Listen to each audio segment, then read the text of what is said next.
नमस्कार विद्यार्थी मित्रांनो, आज आपण इयत्ता 6वीच्या गणिताच्या पाठ्यपुस्तकातील प्रकरण नंबर 16 पान नंबर 81 वरील चौकोन हे प्रकरण अभ्यासणार आहोत.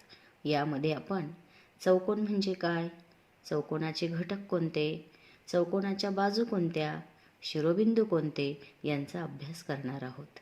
स्टार्ट. बघा बरं, काय दिसतंय तुम्हाला? ही आगपेटी आहे, ही सुद्धा दुसरी आगपेटी आहे. म्हणजे आगपेटी हा एक चौकोन आहे. कसा? बघा, माझा पेन कसा फिरतोय. हा पहा, ही एक बाजू, ही दुसरी बाजू, ही तिसरी बाजू आणि ही चौथी बाजू.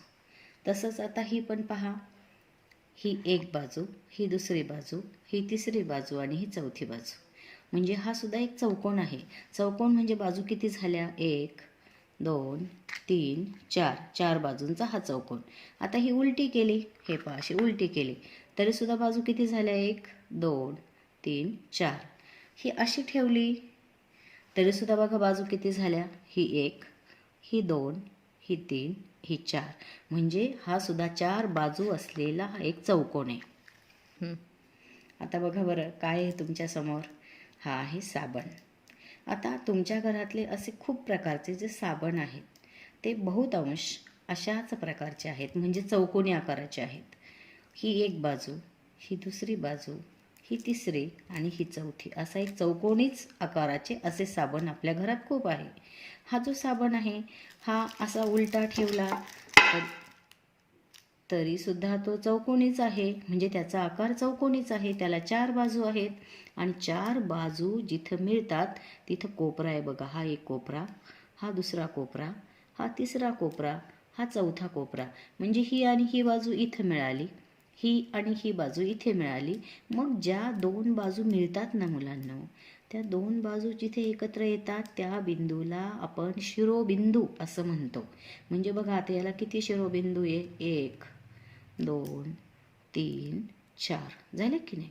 आता हा साबण समजा मी असा ठेवला, बघा असा ठेवला, तर आता बघा माझा कसा फिरतोय हा पेन कसा फिरतोय बघा.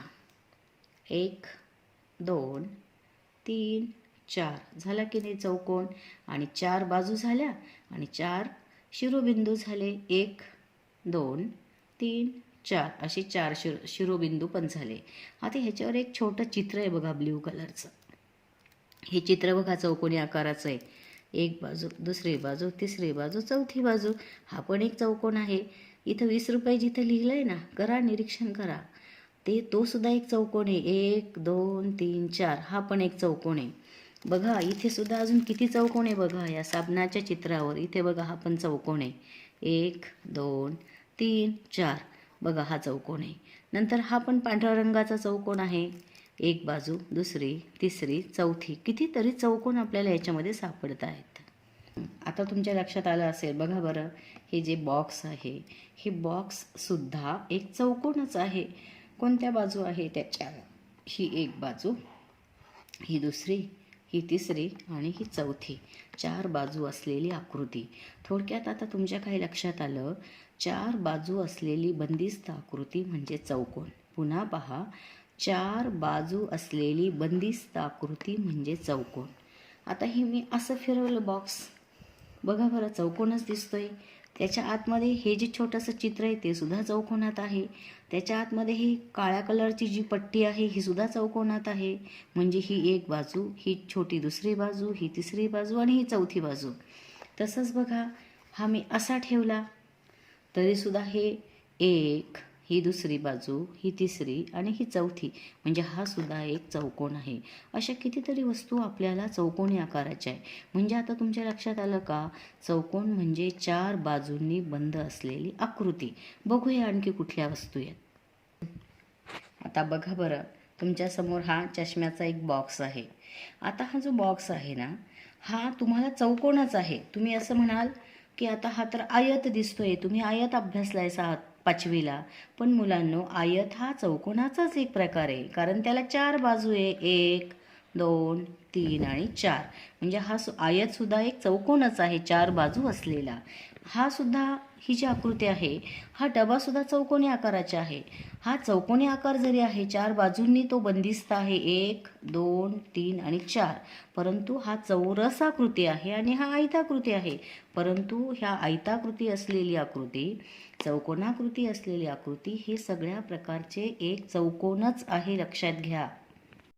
बघा बरं, हे काय तुमच्या घरात असे डबे आहेत की नाही? मग हा डबा सुद्धा एक चौकोन आहे. कसा? बघा बरं, याचं झाकण, ही एक बाजू, ही दुसरी, तिसरी, चौथी, म्हणजे हा पण एक चौकोन आहे. नंतर मी हा डबा असा केला, पहा बरं, हा पण चौकोन आहे. ही एक बाजू आहे, ही दुसरी आहे, ही तिसरी आहे आणि ही चौथी, म्हणजे याला परत हा पण चौकोनी भाग आहे, हा पण चौकोनी भाग आहे. हा डबा मी उलटा ठेवला, बघा बरं, आता तर स्पष्ट दिसतोय चौकोन. म्हणजे चौकोन म्हणजे काय? 4 बाजू असलेली आकृती, 4 बाजूंनी बंद झालेली आकृती. मग हा एक चौकोन असा पण आहे, हा असा पण आहे, हा असा पण आहे, हा असा पण आहे आणि हा असा पण आहे. किती प्रकारात चौकोनाचे कितीतरी प्रकार तुमच्या घरामध्ये आहेत, ते तुम्हाला शोधायचे बरं का. मग हे चौकोनाचे आकार तुम्ही शोधणार आहात. चला आता पुढे. आता पहा बरं, गंमत आहे की नाही? तुमच्या हातात जो मोबाईल आहे ना, तो मोबाईलसुद्धा एक चौकोन आहे. बघा, त्याच्या ह्या 2 बाजू आणि ही एक आणि ही एक, अशा 4 बाजू, म्हणजे 2 छोट्या आणि 2 मोठ्या. तो जरी आयताकृती आहे, पण तो एक चौकोन आहे. नंतर आता बघा, हा जो पेपर आहे, हा पेपर तर तुम्हाला चौकोनच दिसतोय. यालाही 4 बाजू आहेत. म्हणजे हा पेपर, हा मोबाईल किंवा अशा कितीतरी वस्तू, बघा त्या कोणत्या वस्तू. म्हणजेच मुलांनो, बघा बरं, ह्या सगळ्याच्या वस्तू हे तुम्ही पाहिलेल्या, ह्या सगळ्या वस्तू चौकोनी आहेत. म्हणजे आपल्या घरामध्ये कितीतरी प्रकारच्या चौकोनी वस्तू आहेत, म्हणजे चौकोन आहेत. अशा तुमच्या घरातल्या सगळ्या वस्तू जमा करा, त्यांची नावं लिहून ठेवा बरं का वहीमध्ये. इथं मी आकृती काढली आहे, ABCD. ABCD म्हणजे ABCD ह्या 4 बाजूंनी बंद असलेली ही आकृती आहे चौकोनाची. तिचं नाव आहे आकृती किंवा चौकोन ABCD, किंवा ही अशी जरी वाचली ADCB अशी चालते. आता ही शेजारी एक आकृती आहे बघा. ही आकृती ही आकृती दिसायला वेगवेगळ्या आहेत, पण ही पण चौकोन आहे आणि ही पण चौकोन आहे. चौकोन म्हणजे काय? तर 4 बाजूंनी बनलेली बंदिस्त आकृती. मग ह्याला पण 4 बाजू आहेत बघा, 1 2 3 4, म्हणजे PQRS किंवा PSRQ अशी ही सुद्धा चौकोनाची आकृती आहे. मग असे चौकोन आपण समजून घेतले. आता ह्या ज्या चौकोनाच्या काही संकल्पना आहे त्या समजून घेऊया. आता बघा बरं, ह्याच्यामध्ये ही एक बाजू आहे, ही दुसरी, तिसरी, चौथी, ह्या ज्या बाजू आहे, ह्या बाजूंना आपल्याला वाचता येतं आणि लिहिता येतं. कसं ते पहा. आता हा चौकोन आहे ABCD. याच्यामध्ये आपल्याला काय करायचं आहे? वाचायचं आहे. बाजू AB, ही बाजू AB. मग ही बाजू AB अशी आपण लिहू शकतो, बाजू AB, किंवा रेख AB. रेख म्हणजे रेषाखंड, बाजू AB किंवा रेख AB. मग जशी ही बाजू AB आहे ना, तशी आता इथे बाजू BC, किंवा त्यालाच म्हणायचं आहे रेख किंवा रेषाखंड BC. नंतर बाजू CB किंवा बाजू DC, त्यालाच म्हणायचं आहे रेषाखंड CD किंवा DC. नंतर बाजू AD म्हणजेच रेषाखंड AD किंवा DA किंवा रेषाखंड DA. म्हणजे तुम्ही कसंही वाचन केलं तरी चालतं, परंतु ज्या बाजूंनी हा चौकोन बनला आहे त्या बाजूंच्या, 2 बाजूंच्या मध्ये बघा का, ह्या ज्या 4 बाजू आहे, ह्या 2 बाजूंच्या मध्ये हा प्रत्येक वेळेला मी एक बिंदू दिलाय, ABCD. आणि या आकृतीमध्ये बिंदू PQRS हे जे बिंदू आहेत ना, PQRS आणि ABCD, या बिंदूंनाच काय म्हणतात? चौकोनाचे शिरोबिंदू. चौकोनाचे शिरोबिंदू. मग किती शिरोबिंदू आहेत? 1 2 3 4. प्रत्येक चौकोनाला 4 बाजू आहेत आणि 4 शिरोबिंदू आहेत. मुलांनो, मग हे जे ABCD किंवा PQRS हे जे शिरोबिंदू आहेत, हे चौकोनाचे शिरोबिंदू आणि चौकोनाच्या बाजू यांनाच चौकोनाचे घटक असं म्हणतात. म्हणजे आता तुमच्या लक्षात आलं असेल, चौकोनाच्या 4 बाजू आणि 4 शिरोबिंदू हे चौकोनाचे घटक असतात. आता पहा, आपल्याला काय करायचं, ह्या चौकोनाचं वाचन कसं करायचं आणि लेखन कसं करायचं. वाचनाचा आणि लेखनाचा काय संबंध आहे बघा. वाचन, आता चौकोनाचं वाचन कसं करायचं. चौकोन ABCD म्हणजे आकृतीमध्ये चौकोन ABCD, चौकोन ABCD असा वाचायचा. आता मी A पासून B पर्यंत जाते, B पासून C पर्यंत जाते, म्हणजेच हे वाचन घड्याळाच्या काट्याच्या दिशेने, घड्याळाचा काटा असं सरकतो ना, तसं घड्याळाच्या काट्याच्या दिशेने हे वाचन आहे. घड्याळाच्या काट्याच्या विरुद्ध सुद्धा वाचता येतं, म्हणजे चौकोन ADCB हे घड्याळाच्या विरुद्ध बाजूने आणि ABCD हे घड्याळाच्या दिशेने, असं दोन्ही प्रकारे ह्याचं वाचन करता येतं. जेव्हा तुम्ही वाचतात चौकोन ABCD तेव्हा तो लिहितात कसं पहा. चौकोन ABCD म्हणजे चौकोन ह्या शब्दाला आपल्याला असं चिन्ह द्यायचं याच्या पुढे, चौरसाचं किंवा चौकोनाचं. चौकोन BCDA म्हणजेच तो लिहायचा कसा, चौकोन BCDA किंवा चौकोन CDAB म्हणजेच तो चौकोनाचं चिन्ह लिहायचं CDAB, किंवा चौकोन DABC तो कसा लिहायचा, चौकोन DABC म्हणजे घड्याळाच्या काट्याच्या दिशेने सुद्धा वाचन करता येतं आणि घड्याळाच्या काट्याच्या विरुद्ध दिशेने सुद्धा चौकोनाचं नाव वाचता येतं. तसंच PQRS किंवा PSRQ असं सुद्धा याचं वाचन करता येतं. ही आकृती आहे तुमच्या डोळ्यासमोर. चौकोन ABCD या आकृतीमध्ये आपल्याला शोधायच्या आहेत लगतच्या बाजू.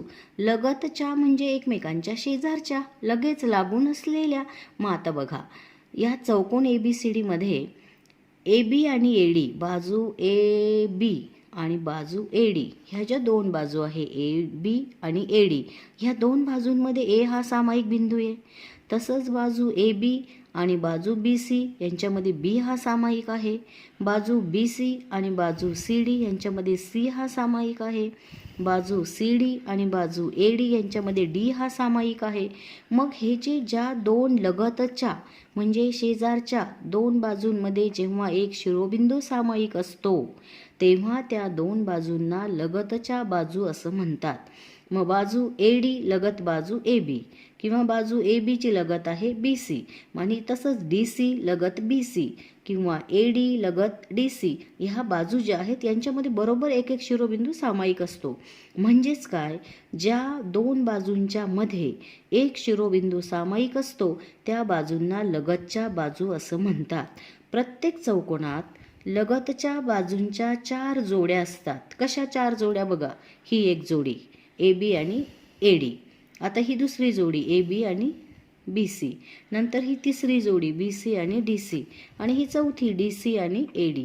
ह्या 4 जोड्या म्हणजे 1 2 3 आणि 4 अशा 4 जोड्या असतात आणि चौकोनाच्या लगतच्या बाजूंमध्ये एक बिंदू कायम सामायिक शिरोबिंदू असतो. आता आपल्याला पाहायचं आहे चौकोनाच्या सम्मुख बाजू म्हणजेच समोरासमोरील बाजू. सम्मुख म्हणजे समोरासमोर. बघा, ही बाजू आहे, हिच्या समोर ही बाजू आहे, ही बाजू आहे, हिच्या समोर ही बाजू आहे. म्हणजेच काय, AB समोर DC, BC समोरची बाजू AD. मग यालाच आता काय म्हणायचं आपल्या भाषेमध्ये की AB सम्मुख DC बाजू AD सम्मुख बाजू BC. आता ह्या आकृतीमध्ये बघा बरं, बाजू AD आणि BC या एकमेकांच्या समोरासमोरील. बाजू AB आणि BC शोधूया. AB आणि BC, AD आणि BC ह्या दोन बाजू AD BC ह्या दोघं एकमेकांच्या समोरासमोर आहे म्हणजे सम्मुख बाजू आहे. मग AD सम्मुख बाजू AD, बाजू AD सम्मुख बाजू BC. मग इथं काय लिहूया आपण, सम्मुख बाजू BC. नंतर बाजू AB, बाजू AB सम्मुख बाजू DC, बाजू DC असं आपल्याला लिहायचं आहे. मग तसंच AD सम्मुख BC, DC सम्मुख AB, BC सम्मुख AD ह्या आपल्याला वाचन करता येतं. म्हणजेच काय मुलांनो, चौकोनाच्या सम्मुख बाजूंमध्ये सामायिक शिरोबिंदू नसतो.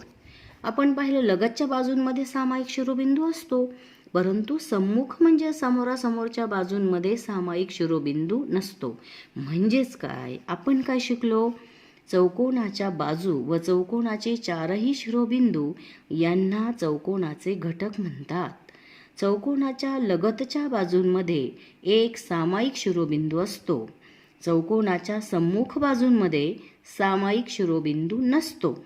आता काय करा तुम्ही, तुमच्या घरामध्ये आणि तुम्हाला ज्या ज्या ठिकाणी तुमच्या परिसरात अशा चौकोनी वस्तू किंवा काही वस्तू सापडतील किंवा दिसतील, त्या वस्तूंची नावं लिहून ठेवा, त्यांचे 4 कोन शोधा, त्यांचे शिरोबिंदू शोधा आणि वहीमध्ये संग्रह करा. चला.